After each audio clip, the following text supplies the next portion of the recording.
No estamos aquí para que la vida nos pase, sino para responderle a la vida.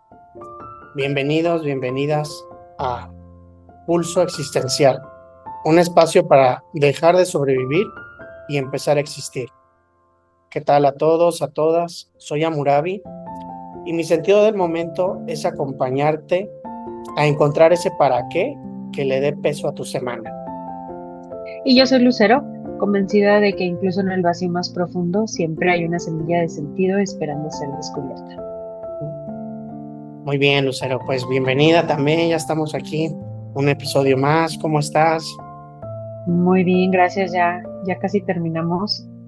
Ahora sí ya nos estamos acercando al final de la biografía y pues sí, ya, ya terminamos como que lo que más tiempo lleva, bueno, en lo que más se enfocaba el libro. Entonces ya lo que nos queda, pues yo creo que se va a ir un poquito más rápido. Sí, así es, Lucero, pues duramos una buena parte acá sobre todo en la segunda etapa del campo de concentración, que es, bueno, hay mucho que reflexionar, como ustedes han visto en nuestros episodios, pues a lo mejor no solo vamos diciendo la historia y ya, sino poquito de la historia y vamos sacando reflexiones, que es como tratar de ver que esto pues nos pueda servir de manera personal, ¿no? Y Lucero, tú haciendo caso a lo que nos comentaba pues una de nuestras youtubers escuchas, ¿verdad? Mariana, pues muy interesada, muy atinada en sus preguntas, ¿verdad? Que es un regalo para nosotros que sus participaciones te dice la tarea de hacer alguna de investigación de algunas dudas que ella tenía. ¿Te gustaría Sí. compartirnos qué encontraste? Sí, y pues además como que es así un buen punto de entrada, porque vamos a hablar de la vida después del campo. Y lo que Mariana preguntaba era cuál era la tasa de suicidios de sobrevivientes del campo de concentración una vez que fueron liberados. No encontré así como que una información muy detallada o como que fuera muy parecida. Encontré principalmente tres estudios. Vamos a poner la fuente en las notas del episodio por si alguien lo quisiera leer más a fondo o estudiar más a fondo, pero los resultados o las conclusiones ni siquiera son las mismas en los tres, pero o sea, yo que quería pues compartirlo un poco como respuesta a la pregunta que Mariana nos hacía sobre tasas de suicidio, ¿no? Entonces, a ver, eh, la primera fuente es un sitio web que se llama Science Direct, que básicamente es como que tienen muchos papers y muchas investigaciones. Y ahí encontré un paper, un estudio que se llama Una revisión de estudios epidemiológicos en suicidio antes, durante y después del Holocausto. Y lo que este estudio concluyó fue que antes de la Segunda Guerra Mundial, en los años previos o sea, digamos, de 1933 a 1939, parece que entre los judíos que estaban en Alemania y Austria tenían un riesgo mayor de suicidio comparado con años anteriores, ¿no? Que aquí es cuando empezó así cuando empezó como que más la violencia hacia la población judía y eso aumentó la tasa de suicidio, pero no nos dice exactamente cómo llegaron a esa conclusión y qué tanto fue la diferencia. Ahora, durante los años de la Segunda Guerra Mundial, de 1939 a 1945, las tasas de suicidio en Europa no son claras, porque en muchos, en muchos lugares o no se registraban las muertes o se registraban bajo otra causa, entonces no hay, o sea, como que los registros no son muy fidedignos y no podemos saber cuántas muertes fueron por suicidio, cuántas muertes fueron por inanición, por guerra o por cualquier otra cosa, ¿no? La tasa de muerte es muy alta porque estaba el mundo en guerra, pero no se sabe qué tantas de esas muertes eran suicidio. Ahora, lo que este estudio concluye es que no se encontró que los sobrevivientes del Holocausto estuvieran en un riesgo mayor de suicidio en Israel desde 1948 hasta, o sea, y posterior, porque es el año en que se fundó el Estado de Israel. Y también aumenta o también agrega que la resiliencia de los sobrevivientes del Holocausto es porque vivir en Israel los hizo hallar el significado de la vida. No sé qué tan confiable sea esta aseveración. También algo más que tengo que agregar es que de los tres estudios que encontré son básicamente de judíos en Israel. Y sabemos que no todos los sobrevivientes se fueron a vivir a Israel. Especialmente los judíos antisionistas no se establecieron en Israel. Y de los sobrevivientes que todavía hay o que han muerto más recientemente, la mayoría, debido a que eran antisionistas, ni siquiera vivían en Israel. Entonces, tampoco podemos tomar estos resultados como una manera de extrapolar a toda la población judía sobreviviente de los campos, que también sabemos que no eran muchos. Ahora, en el sitio web del Center for Suicide Prevention, encontré un estudio que se llamaba Riesgo de suicidio entre sobrevivientes del Holocausto después de hospitalizaciones psiquiátricas. Y este es un estudio retrospectivo basado en el Registro Nacional de Casos Psiquiátricos de Israel, otra vez solamente de Israel, pero aquí nos da más datos y también lo compara con la base de datos de causa de muerte de todos los suicidios que ocurrieron de 1981 a 2009. Y en todo eso, el número de suicidios consumados fueron para sobrevivientes del Holocausto 1.42%, 2.8 para sobrevivientes de persecución previa al Holocausto, pero que no estuvieron en campos de concentración, y 1.5 para un grupo de control de europeos judíos con antecedentes similares que no experimentaron persecución durante o antes del Holocausto. Aquí también el número mayor es de los que de suicidios los sobrevivientes de persecución previa al Holocausto, pero Ujú. también es porque la muestra era más pequeña aquí, porque pues sí, o sea, y eso es lógico, ¿no? Porque ya para 1981 a 2009, si esto era, o sea, gente que se había visto afectada antes, que eran adultos antes de la Segunda Guerra y estaban muy mayores. Entonces también por eso los números se ven así como que raros, pero básicamente dice que el grupo de control tenía más suicidio que el grupo de sobrevivientes al Holocausto. Pero es importante también destacar aquí que estábamos hablando de gente que ha sido hospitalizada por, por intentos de suicidio en hospitales psiquiátricos. El último que encontré es el American Journal of Geriatric Psychiatry, o sea que estamos hablando aquí ya de adultos mayores, o sea, en eso se enfoca este sitio web y ahí encontré un estudio que se llama Riesgo elevado de intento de suicidio entre sobrevivientes mayores, o sea, adultos mayores del Holocausto. Y aquí se analizaron de manera retrospectiva los expedientes médicos de pacientes adultos mayores internados en un hospital psiquiátrico de Israel durante un periodo de 5 años. Entonces, de ahí encontraron 921 pacientes elegibles. 374 eran sobrevivientes del Holocausto. 135 de ellos, o sea, 14.6%, habían intentado suicidarse en el mes antes de su internamiento. Internamiento al hospital, no internamiento al campo. 90 sobrevivientes, que es el 24%, habían intentado suicidarse comparado con 45 de los 502 pacientes que no tuvieron experiencia en la Segunda Guerra Mundial, y esto es solamente un 8.2%. Entonces aquí los números están completamente distintos, ¿no? En el otro nos hablaban de un 1.5, 1.4, y acá nos están hablando de que la población de control, aunque siguen siendo pacientes psiquiátricos, tiene 8.2% de intentos de suicidio, mientras que sobrevivientes habían tenido un 14.6%, ¿no?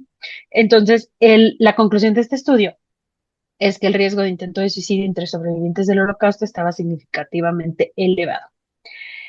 Creo que hace falta más estudios, pero también creo que no hay manera de hacerlos, en el sentido de que la mayoría de los sobrevivientes ya han fallecido, ¿no? Ya. Porque ya pasaron muchos años. Ujú. Pero pues bueno, espero que sea una respuesta tal vez no del todo satisfactoria, pero que nos dé un poquito de luz o mínimo de apertura a otro debate, porque pues más bien no nos da como que una respuesta muy clara, ¿no? Esperamos si Mariana nos quiera eh, compartir un comentario o algo en los comentarios de YouTube, podemos volver a tocar el tema en un episodio posterior.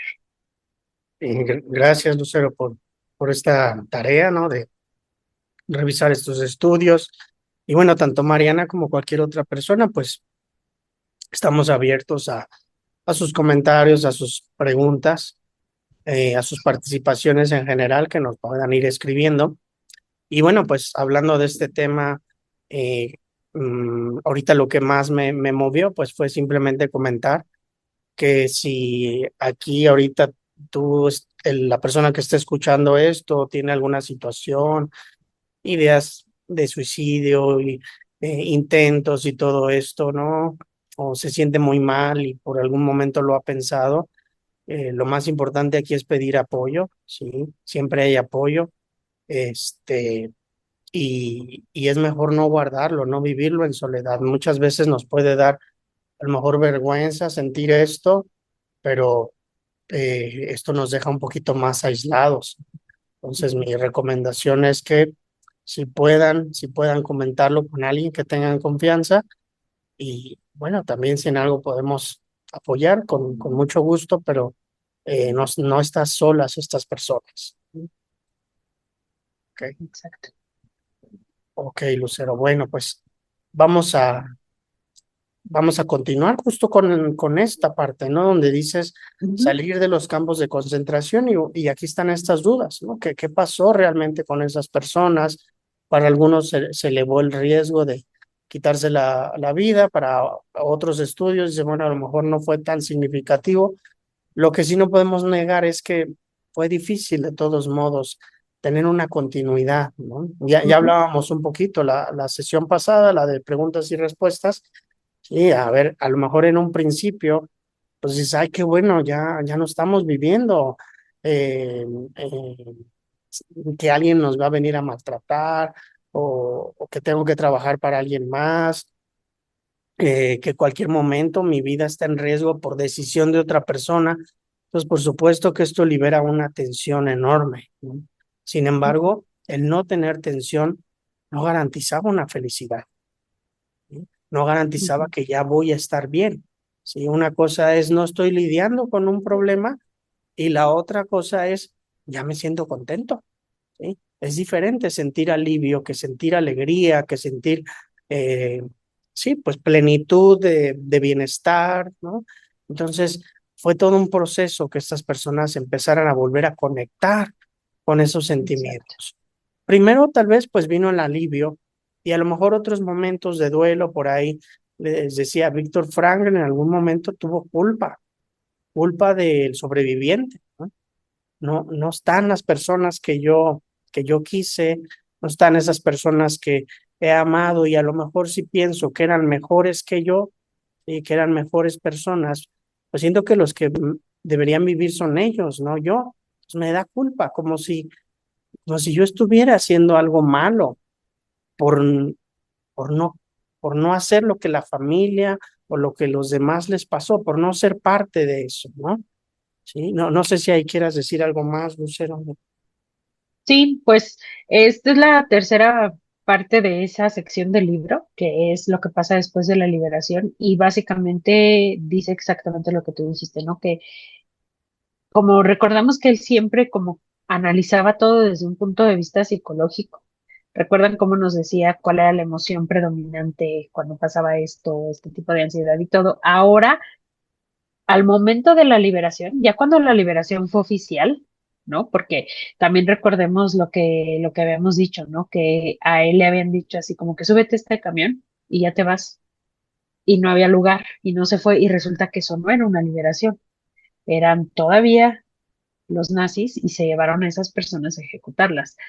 Ya cuando la liberación fue real y fue oficial, los prisioneros lo primero que sintieron en general fue como una relajación total porque venían de estar en un estado de ansiedad muy intenso, entonces fue así como que justamente lo opuesto, ¿no? Como permitirse el relajarse completamente, pero no era una alegría intensa, o sea, no era así como de decir, somos libres, qué felicidad, no, era simplemente como un soltarse completamente, ¿no? Y esto Frank lo llamó una despersonalización, porque todo les parecía irreal, todo parecía improbable, como si estuvieran viviendo así como que, como en un sueño, ¿no? Eso fue así como que en un principio. Ya según fue pasando el tiempo, la las personas empezaron a reaccionar de manera distinta y él se dio cuenta que algunos de los prisioneros quisieron empezar a reproducir la brutalidad que experimentaron, ¿no? O sea, como que después de haber pasado por una experiencia tan fea, tan intensa, como que sentían un tipo de agresión de ese enojo de haber tenido que pasar y sobrevivir eso, que tenían que volver a aprender como que las reglas de la sociedad una vez más y tenían que aprender que nadie tiene derecho de actuar mal sin importar cuánto daño le hayan hecho, ¿no? Entonces era así como que yo la manera en que me lo imagino es como quererse desquitar de todo lo que les había pasado y tenían que aprender que pues que no se vale, que no es así, ¿no? Que sí, que no es justo lo que les pasó, pero que tampoco es justo que ellos lo reproduzcan con otras personas, ¿no? Y otras dos experiencias muy comunes que podían así como que dañar la psique o el bienestar de un prisionero liberado era amargura y desilusión, ¿no? Que eran así como reacciones muy comunes, ¿no? La amargura ante ver que algunas personas pues como que reaccionaban de manera muy tibia ante su sufrimiento, ¿no? Como que, no sé, como que tal vez no entendían la magnitud de lo que había pasado, porque también tenemos que entender que el holocausto no sucedió como los genocidios que están pasando ahora, ¿no? Que ahora estamos siendo testigos, ¿no? Que podemos ver en redes sociales, que tenemos las noticias al instante de lo que está pasando en Sudán o en Palestina. En este momento no era así, la gente ni siquiera sabía hasta qué punto había llegado el exterminio. La gente no, o sea, no había testigos de las cámaras de gas, ni del estado en el que estaban, más que, pues, gente del mismo gobierno, del mismo ejército nazi, ¿no? De hecho, hay un,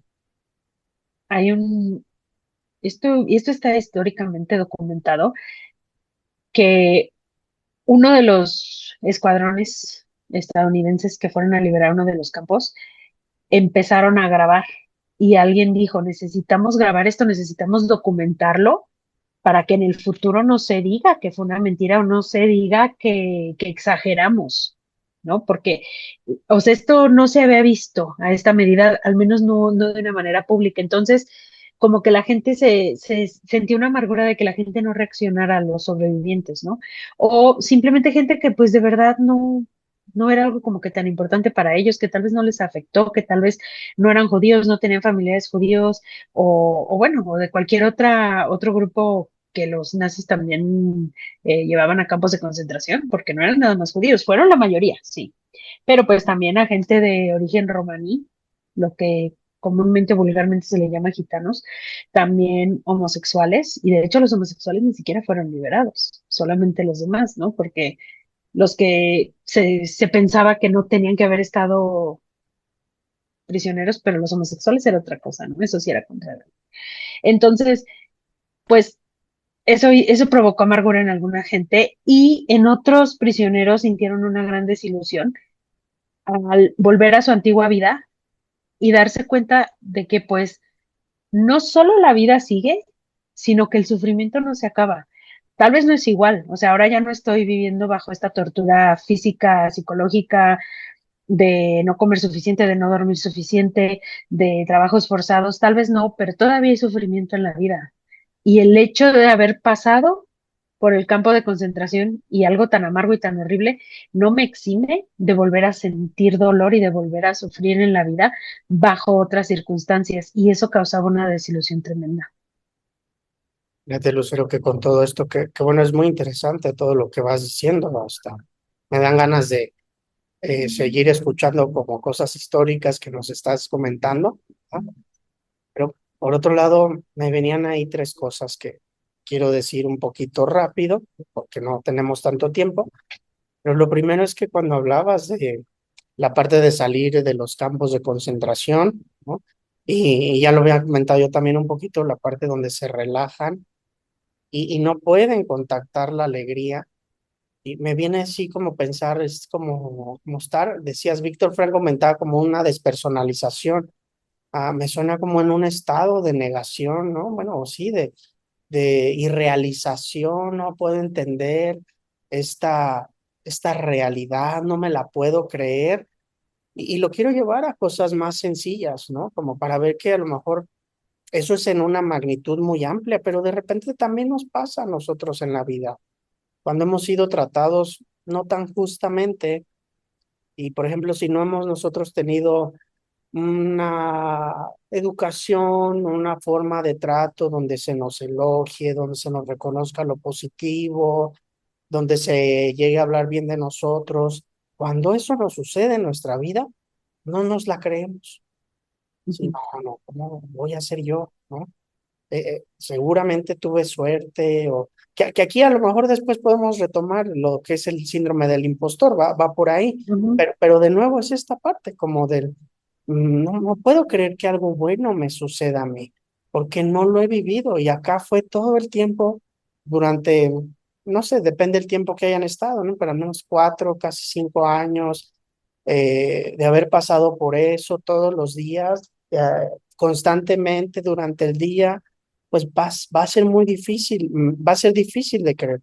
También les digo, son experiencias que nos pueden suceder en la vida, ¿no?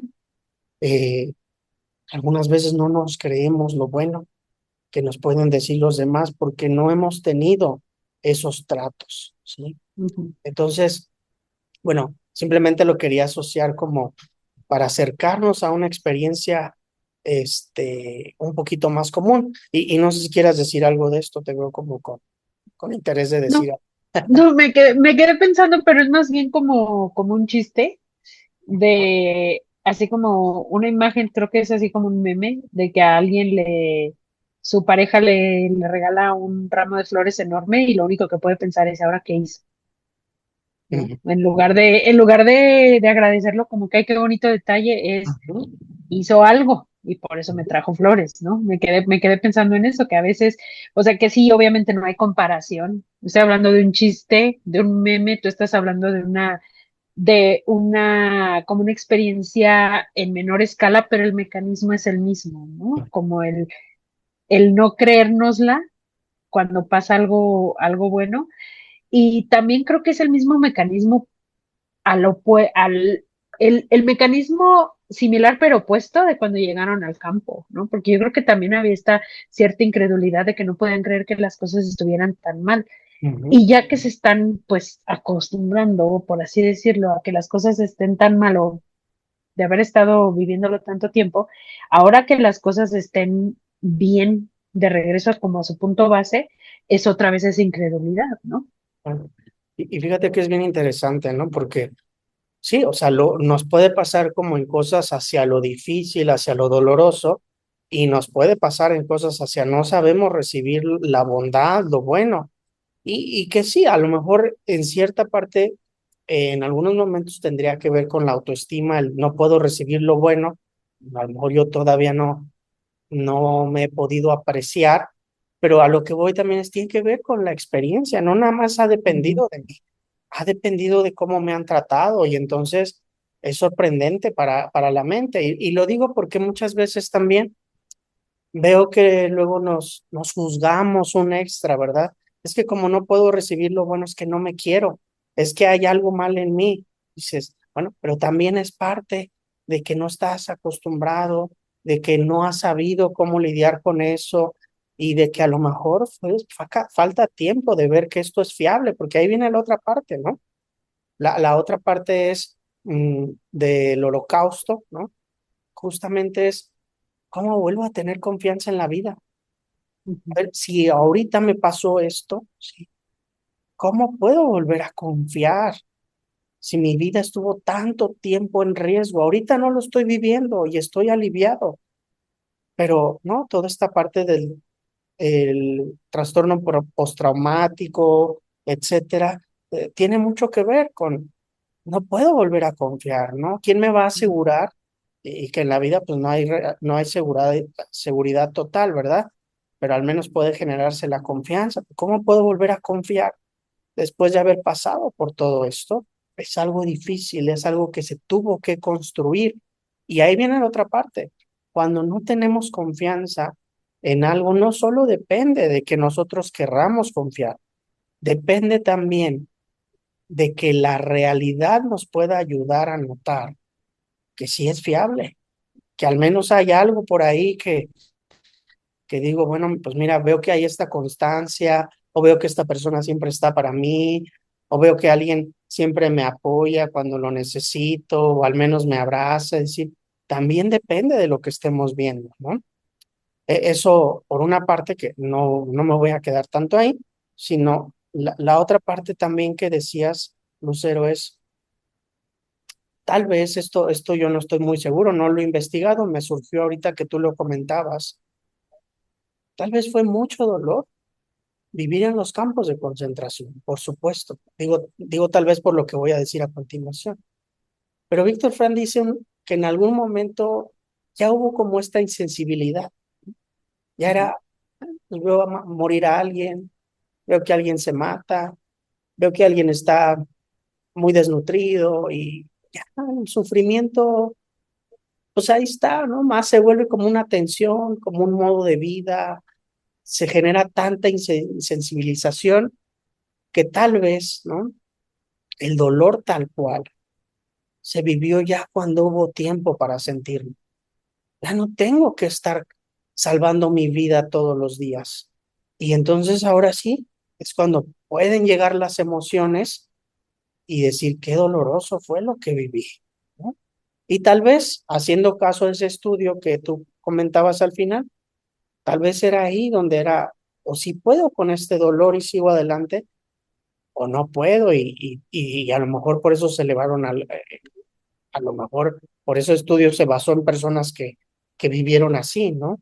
Hasta después nos cae el dolor, ¿no? Y es lo mismo un poquito, ¿no?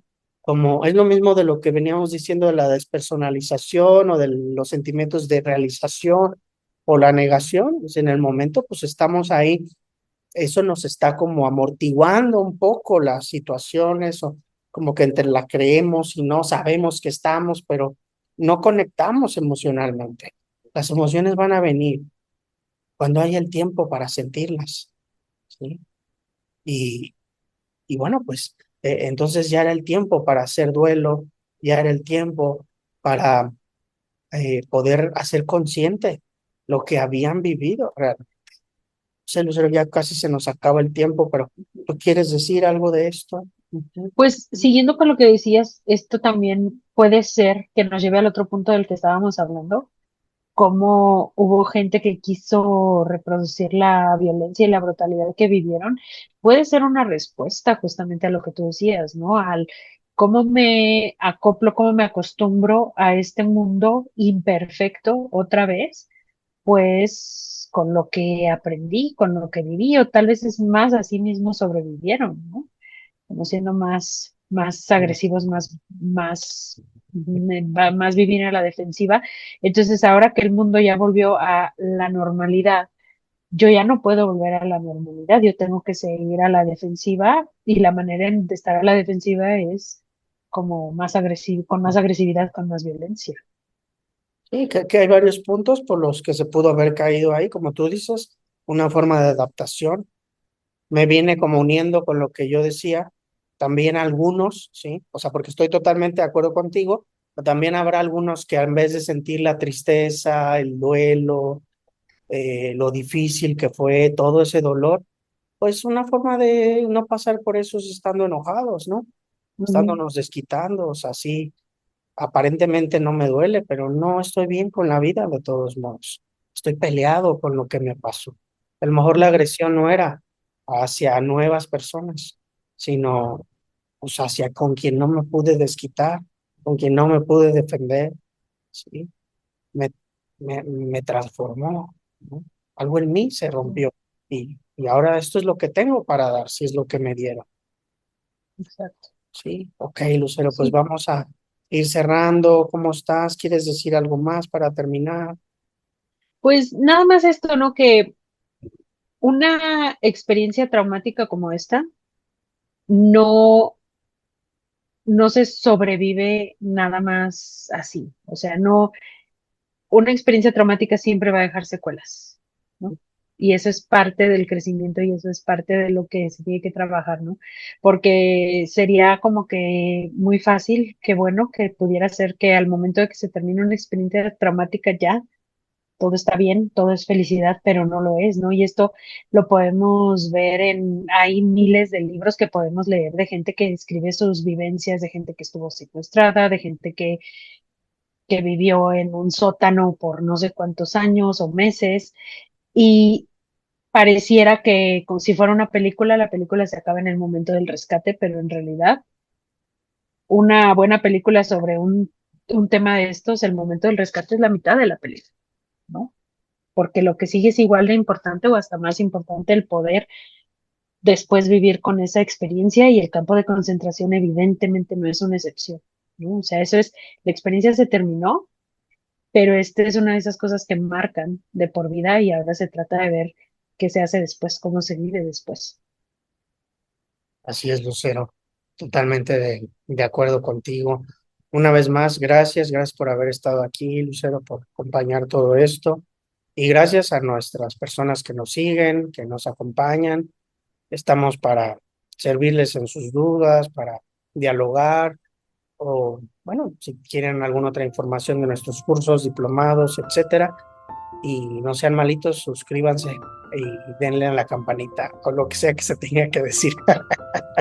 Denle like, denle la campanita, síganos en las otras redes sociales y que estén muy bien. Así es. Cuídate mucho, nos vemos. Gracias. Hasta luego. Bye.